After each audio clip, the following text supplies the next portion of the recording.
Okay, so welcome back finally to post-grad semantics with Caitlin Garzi, who is now in New York City, and Emi Grease, who's still in Kansas. Our guest today. You made it sound so sad. No, I love Kansas. Our guest today is Chris McKeever.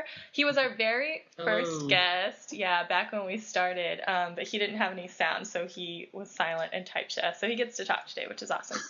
We went to grad school with him at K-State.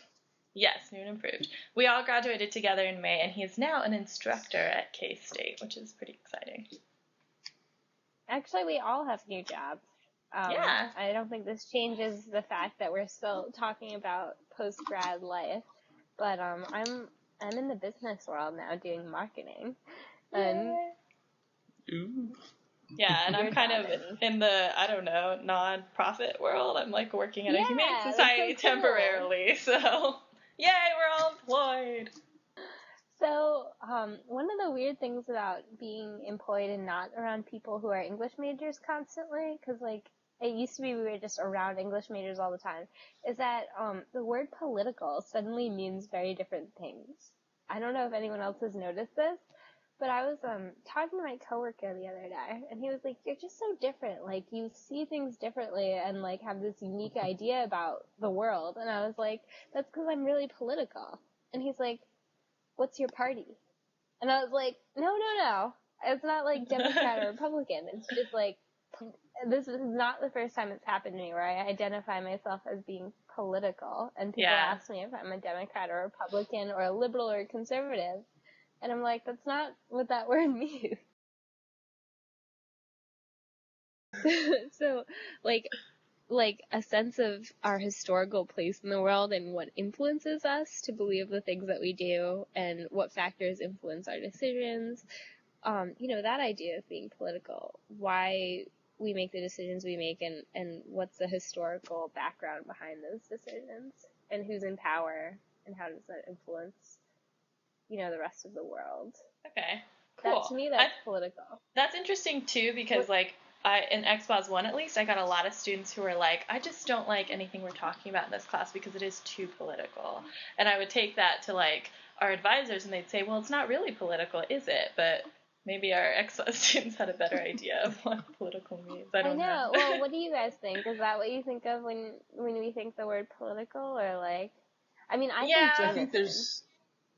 there's something to that, because even with my students, an activity we do at the very beginning of the semester is always placing yourself on a scale of sort of 1 to 0 or 1 to 100 based on your conception of politics and how politically active you are. And sort of inevitably everyone kind of in many cases shifts towards that 0. The lower end of the scale, and then we get throughout partway through the semester, and then everyone, we have all these great ideas coming out, and we're talking about political issues, and so really social issues, and so I think a lot of them are more political than they like to say, but maybe it's because their definition of political is somehow different than what we see. I think there's a total, stereotype and stigma of if you're a political person, then you have to be very passionately in one party or another and very vocal about that, and you can't, care about one issue, or you can't have different opinions about things. So I think that makes sense. I don't know if my definition of political is off, but I see it as not being related to party lines at all. As being more the way power works in the world. I don't know. No, I think you're right, because I think political parties are just how we stand or how we large your idea. I think you're sort of getting to maybe what the root of politics is. Mm-hmm. Yeah, I think that I am so annoyed by the idea of parties and our party lines, especially since I think they're way more similar than a lot of people want to believe that they are, that it just doesn't make sense to me to think in those terms. I always want to think about, I guess what's driving the forces behind Republican thought and what's driving the force behind Democratic thought more than, what are the two platforms saying about social issues right now. Yeah.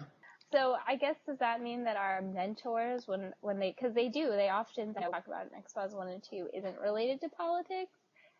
Do you think they're just not thinking of politics in a measurable sense, or the idea of politics from maybe a high theory level, and then politics in the American world.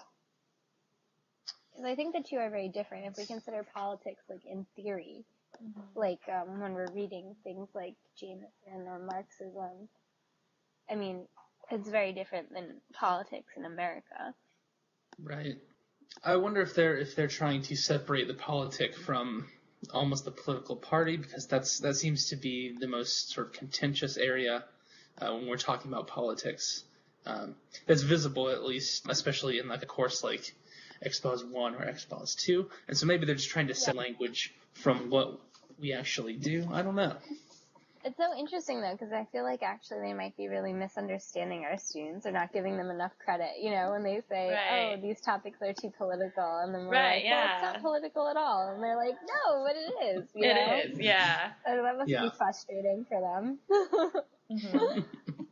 And I mean, even if they, you know, I don't know exactly what they mean all the time when they say that, but I think that they have this feeling that a lot, I mean, we talk about human difference, which is, I don't know, it pops up a lot of social issues, which is like totally connected to politics. And I don't know what they mean, but I feel like they have a point when they talk about them feeling uncomfortable because things are too political, because often your opinion on things like human difference kind of defines what political party you're in. I feel like if they state any kind of opinion, I think they totally feel like people are going to say, wow, you're a liberal, or wow, you're a conservative, or I don't know. I'll never forget my first semester teaching. I asked my Expos 2 class, I said to them, you know, would you consider you guys mostly conservatives or mostly liberal? And they were just like, a couple students like went to answer, and then all of them just looked at me, and one student goes, well, what do those words even mean? And then we were like, had this big discussion about like, you know, because what you think is conservative, a lot of people say, oh, I'm a social liberal and a fiscal conservative. Yeah. It's like, do you even know the economic policy behind fiscal conservatism? No, you probably don't. You probably know much about it as I can pronounce it. Yeah.